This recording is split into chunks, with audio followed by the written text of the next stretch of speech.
صلوا علی الحبیب صلی اللہ علی محمد صلی اللہ علیہ وسلم۔ سب سے بنیادی بات جو اعلیٰ حضرت امام اہل سنت نے عطا فرمائی یہ ہے بے شک صدقہ رب عز و جل کے غضب کو بجھاتا اور بری موت کو دفع کرتا ہے۔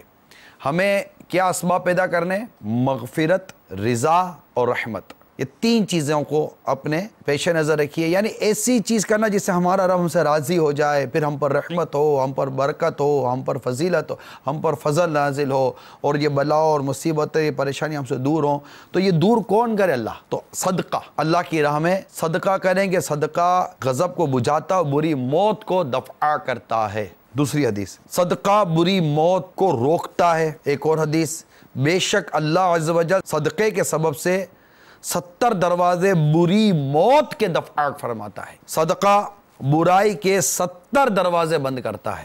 یہ صدقے کے فضائل چل رہے ہیں۔ بے شک صدقہ اور صلہ رحم، ان دونوں سے اللہ تعالیٰ عمر بڑھاتا ہے، بری موت کو دفع کرتا ہے اور مکروں اور اندیشے کو دور فرما دیتا ہے۔ دو چیزیں، صدقہ اور صلہ رحم۔ فرماتے سرکار صلی اللہ علیہ وسلم، جو چاہتا ہے کہ اس کے رزق میں وسعت، مال میں برکت ہو، وہ اپنے رشتہ داروں سے نیک سلوک کرے۔ ہم جو اس بات کا رونا روتے ہیں کہ تنگی ہے، پریشانی ہے، کاروبار نہیں ہے، یہ تقریباً یہ رونا لوگ روتے ہیں۔ میں سوچتا ہوں کہ اس طرح پھر بسا اوقات کیا ہوتا ہے پتہ ہے کہ یار اس کی وجہ سے میرے رزق میں یہ ہو گیا، اس کی وجہ سے میرے رزق میں یہ ہو گیا، جب سے وہ آیا تب سے یہ ہو گیا، جب سے وہ آیا تب سے یہ ہو گیا۔ اس طرح کی مطلب کہ بندہ رونا روتا رہتا ہے۔ اگر ہم اپنے اطراف غور کریں تو ہمارے جو رشتہ دار ہیں، عزیز و قریب ہیں، ان سے ہماری ریلیشن شپ کی کیا پوزیشن ہے، ان سے تعلقات کی کیا پوزیشن ہے، یہ سب غور کریں۔ میں آپ کو واقعی یقین دلاؤں، آپ اپنے تمام رشتہ داروں سے ایک بار صلہ رحمی کر لیں، بنا لیں۔ آپ چلے جائیے،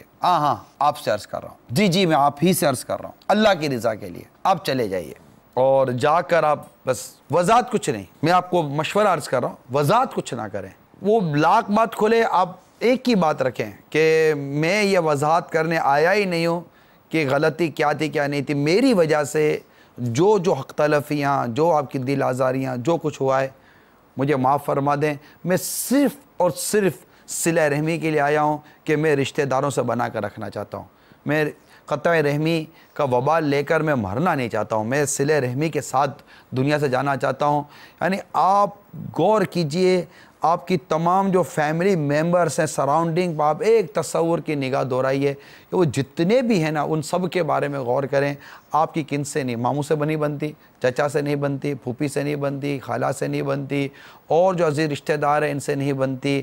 والدین پر غور کیجئے، بھائی بہنوں پر غور کیجئے، ہر ایک غور کریں۔ اپنے کزنس جو ہیں ان میں غور کیجئے کس سے آپ کی نا اتفاقی ہے، کیونکہ ہماری عموماً نا اتفاقیوں کا سبب کوئی شرعی سبب نہیں ہوتا، کوئی شرعی مصلحت نہیں ہوتی، کوئی شرعی ریزن نہیں ہوتا، تقریباً انانیت ہوتی ہے، ضد بحث ہوتی ہے، اپنی عزت کی طلب ہوتی ہے۔ اس نے یوں بولا، اس نے یوں بولا، بیٹھایا نہیں، کھڑا نہیں کیا، دعوت صحیح نہیں دی، کھلایا صحیح نہیں، پلایا صحیح نہیں، دیا صحیح نہیں، لیا صحیح نہیں، بولا صحیح نہیں، دیکھا صحیح نہیں، سنا صحیح نہیں، سمجھا صحیح نہیں، پتہ نہیں، طرح کی مطلب کہ ہم لوگ ایلیگیشنز میں مصروف ہیں اور پھر تعلق توڑ کے بیٹھ گئے۔